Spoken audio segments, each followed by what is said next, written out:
Hello and welcome to episode 240 of the Money to the Masses podcast with your resident expert as always, Damien Fay and me, Andy Leaks. Damien, welcome back. How are you doing? I'm amazing, Andy. It feels like the day after the night before. So we're recording this after the Money to the Masses event this week. So it was a massive success and it was everything I hoped it would be. It felt like almost 10 years in the making. So those of you who don't know, which I think most of you do, we did an event at the General Assembly. Stopped on about it for about 6 weeks. We did an event at the General Assembly in London called Building a Champagne Lifestyle on a Lemonade Budget. And it was quite a wide-ranging event that covered lots of topics from investing, pensions, couponing, budgeting, and we had some fantastic panellists. We had Lynn James from Mrs. Moneypenny, we had Jordan Cox, who's known as the Coupon Kid. We had Emily from Habito and, of course, Sean from the Money Dashboard. And I was on the panel, and obviously, Andy, you were the fantastic host of the entire thing. And based on the feedback from the event, it was a success because obviously when you put on an event, you've got a lot of things going on. You've got to hope that people turn up. Yeah. And we knew we could rely on you all to come to the event. Yeah, even though it was terrible weather and there was tube strikes and all sorts, we were a little bit panicky, but it didn't affect anything. It was great. But it was amazing. On the way, we called a taxi on the way to the event. We're going through past Canary Wharf, and we were watching the lightning strikes around Canary Wharf. And then when we came out the other side of the Blackwall Tunnel, so if you're not from London, it's a tunnel that runs under the Thames.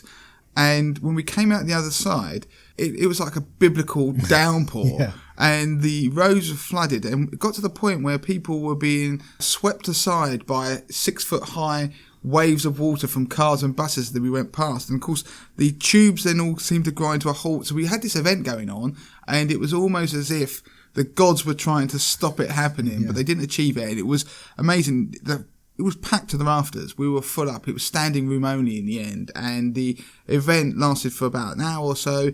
We did a Q&A session. We had some great warm-up stuff we did with, gave away a bottle of champagne, which was a bit of a surprise. And we did some Q&A afterwards, which we used some technology that enabled everybody to ask questions. So it was a wonderful event. I was so chuffed with what the team did, Andy did. We had so much good feedback where people came up to us and said they thought that the event was brilliant. They wanted us to do more events. Would we be able to share anything from the event with people who didn't go? So what I'm going to do is, I'll come on to that in a second because I don't want people who were at the event to think, I'm going to switch off, because I've got one thing I want to just quickly ask everybody. This is something that we've been thinking about since the event. And one thing that came up when we were there is people wanting to be able to talk to each other. So after the event, lots of you stayed around and came to the pub and were talking to us and each other. So there's a real community feel to it. And you all met people you never met before and made friends and etc., etc. And the commonalities, of course, Money to the Masses was there.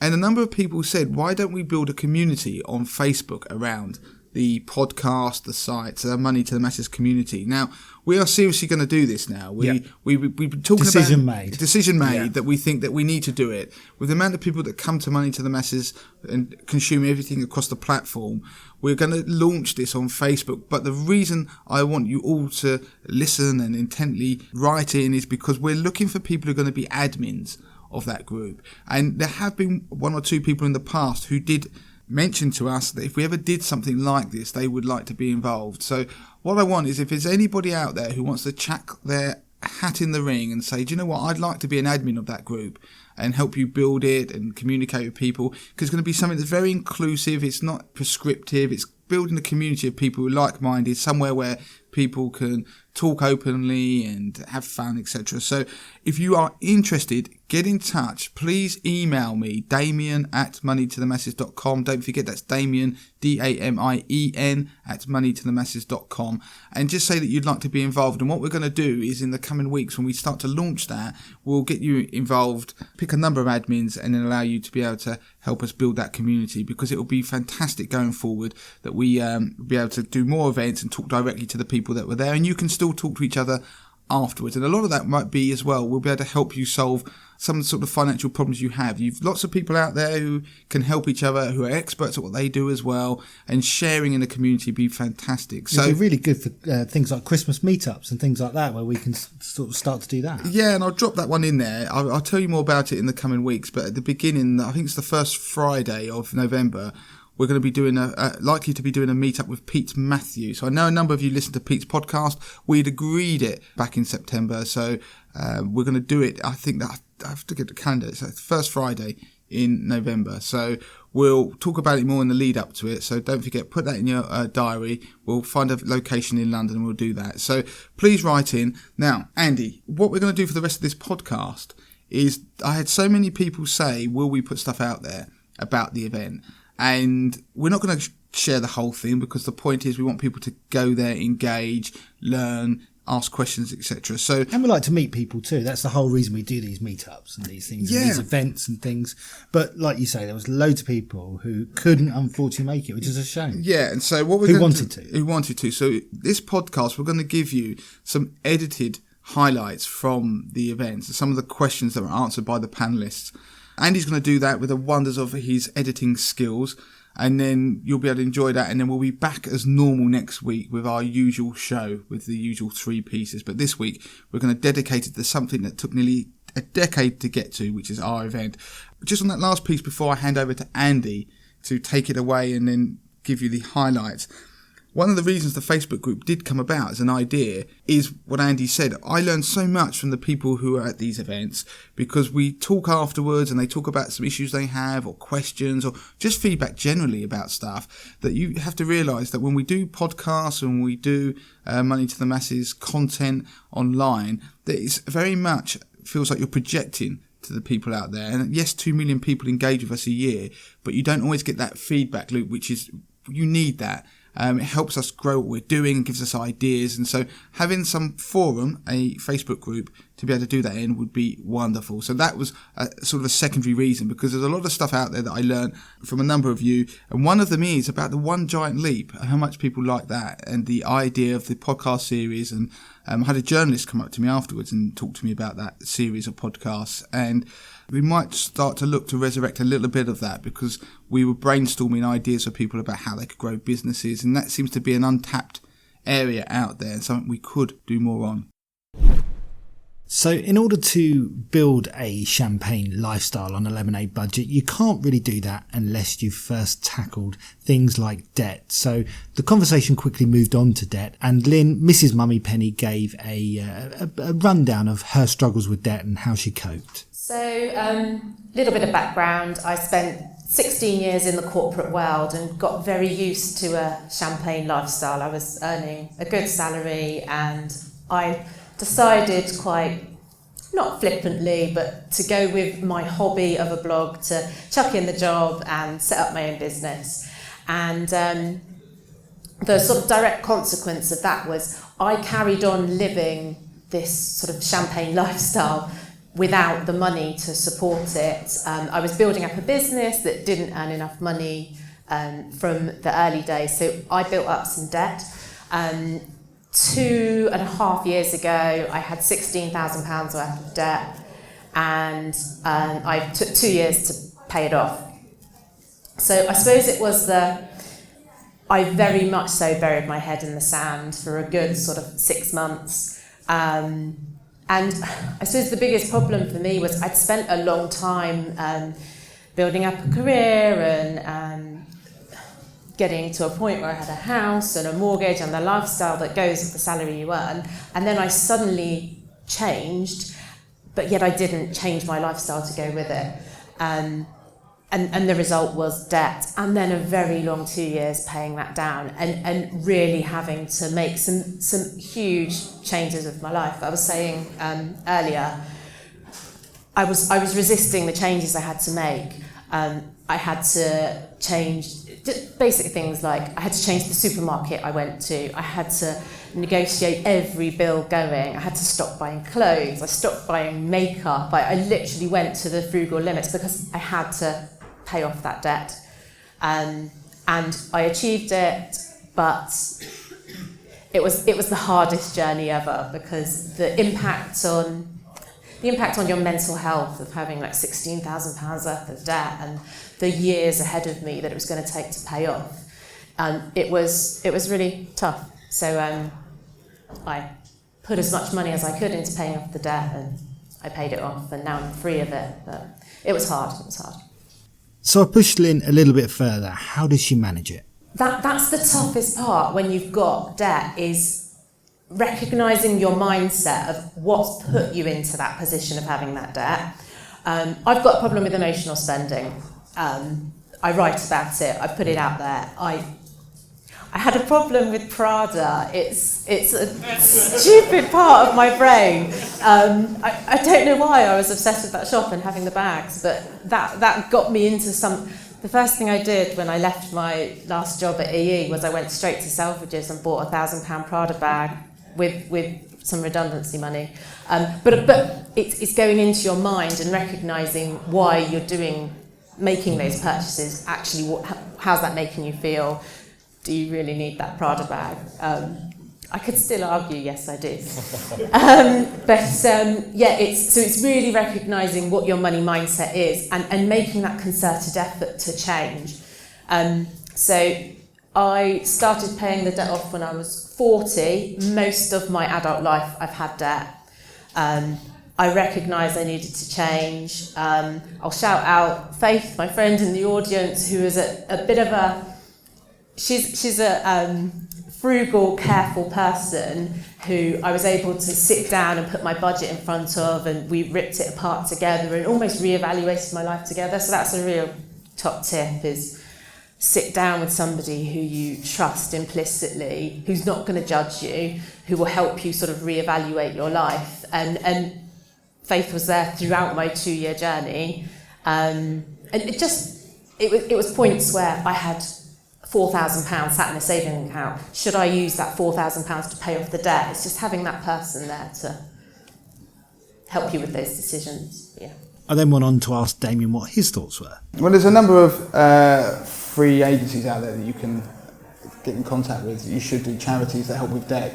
I mean, for an individual, my tip is you just have to be exactly what Lynn said. You have to be very raw, you have to put down the details, you have to admit how much you can have. Everyone knows when they've had debt, they've got that one credit card that they kind of leave over there that they're sort of dealing with, but they're doing with the others. So what ends up happening is one that's almost forgotten, but you've got to put it all down into one lump, and then you start working down that snowball effect. So what you do is you pick the one that's got the highest interest rate, you apply as much as you can to that, paying the minimum off the others, and then when you've cleared that one, you then move all that money that you were paying off a month onto that card and you go down. There's more about this on the Money to Masses website, but if you want to build a champagne lifestyle, you can't really do it with debt. In the short term, Lynn's story is a fantastic one, because what it shows is that you will have a champagne lifestyle if you go and use debt.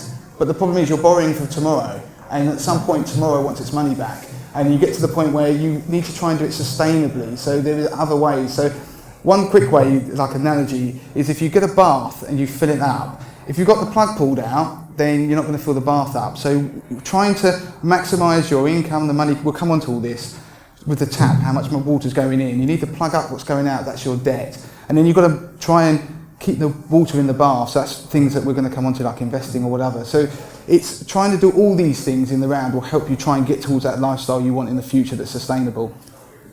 Great. Just quickly, for those that are building up savings while they're still managing massive amounts of debt, what would you say to those people? Stop it.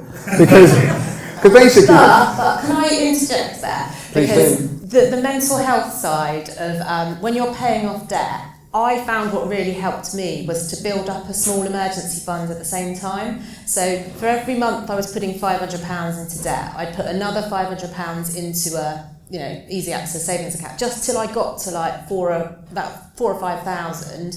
It was just because I always needed to know that I had some money just set aside just to help my head.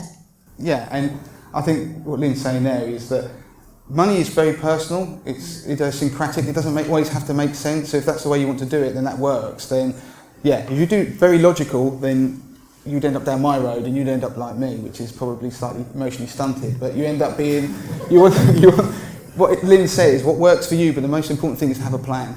So we'd covered budgeting and we'd covered debt. So the next thing was to move on to Jordan Cox, the coupon kid, who gave the audience some really good tips on how to maximise their income. Gosh, my in thing at the moment, the digital coupon, is cashback. So has everyone heard of Top Cashback and Quidco? Basically, anything you spend online, go on that website before you buy it. If it's home insurance, travel, clothes, anything, go onto that website, check the retailer to see if they're on there.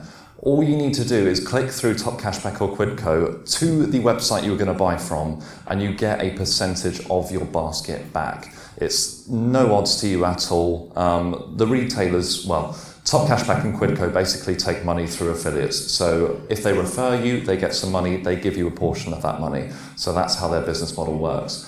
And there's a new app on my phone which I'm obsessed with that everyone needs to know. And it's called Airtime Rewards. Has anyone heard of it? It's an app on your phone. You upload your cards, your Visa and MasterCard, and it basically gets cash back for you without you doing a thing. So if any retailers on there you spend on with that card, it tracks that and it gives you cash back into your account. And then once you've built up £5 or £10, you can put that towards your mobile phone bill or contract. So it's passive cash back that you get. There are retailers on there like Waitrose, Boots, some really big high street names. So if you shop from any of them, it will just passively come to you and you'll get money back. Gosh, I could talk for hours, but I'm obsessed with an app at the moment called Job Spotter. Has anyone heard of that? Yes, a few job spotters out there.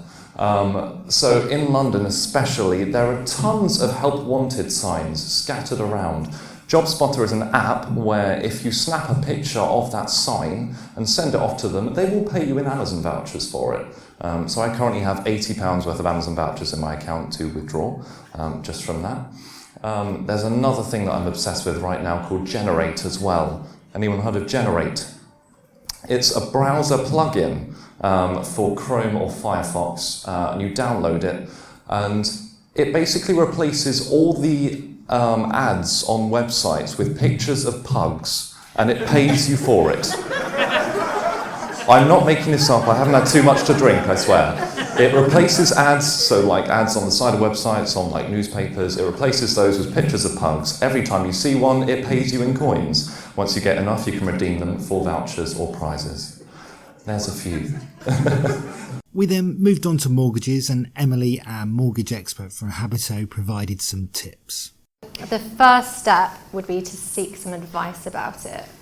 So you can speak to a mortgage broker face-to-face, online. You don't necessarily have to pay for it. But you need to find out essentially what your income at the moment is going to look like in terms of a mortgage amount. So that's really step one. That will also help you figure out how much do I need to save to bridge the difference between how much I can borrow from the bank and the purchase price of the property. You can buy with as little as 5% deposit. I think our average deposit at Habito is about 15%, but we do lots and lots of mortgage applications where it's substantially less than that, so 5%. That's 5% of the purchase price. So that could be 5% of the total value of a property, or it could be 5% of a share of a property. So you could look at things like shared ownership or help to buy. So they're government schemes essentially that allow you to get onto the property market a bit faster. I would bear in mind though, you don't necessarily want to rush into buying your first home. Although it's absolutely brilliant to be a homeowner, there's a lot to be said about having a good think about the size of property that you are going to need to live in for the next 5 years. And does it make sense to rush to buy the first flat that you see that you can afford? And use your stamp duty incentive on that home? Or does it make more sense to save a couple of years longer, buy a slightly bigger property that maybe you can live in for longer, and you're not going to then need to pay a second lot of stamp duty? I speak from personal experience. I'm obviously having a baby. I bought the first flat I could, and now I'm paying a huge amount of stamp duty to move on within a very, very quick period of time. And obviously, all of those great first-time buyer incentives have now deserted me, and it's pretty expensive. And finally, to wrap up the podcast, we're going to hear from Jordan again, who's going to give you a tip on the best reward-based credit card. So, a little secret, I'm a bit of a travel hacker. So I collect Avios points, Virgin Air miles, and I travel in business class for a hell of a lot cheaper. And I do that through reward credit cards. So at the moment I've got a British Airways Amex, and I think you get around 10,000 Avios points just for signing up. I think you have to spend around 3,000 in the first 3 months. But if you switch all of your everyday spending over there, if you're going to purchase a holiday or something, just stick it on that card. And you only need 20,000 Avios points for a free flight anywhere in Europe, near enough. So if you just keep on spending on that throughout the year, you should build it up. Another one that I'd recommend is the Amex Preferred Rewards Gold Card. It's free for the first year. It's normally £140. But if you spend 3,000 in the first 3 months, you get 10,000 membership rewards points, and that can be transferred into anything. So it can be air miles, you can get £50 worth of Amazon vouchers from it, you can transfer it to Nectar, and there are a lot of things you can use that for. So there we go. There's a selection of highlights from the event this week, the first ever Money to the Masses event. And like I said at the beginning, thank you so much to everybody who came and all of those who came up and spoke to me and the rest of the team afterwards. It means a hell of a lot because we will remember the people who came to the first ever Money to the Masses event. So until next week, Andy, I think that's nicely rounds up the show. Great stuff. Yeah, until next week.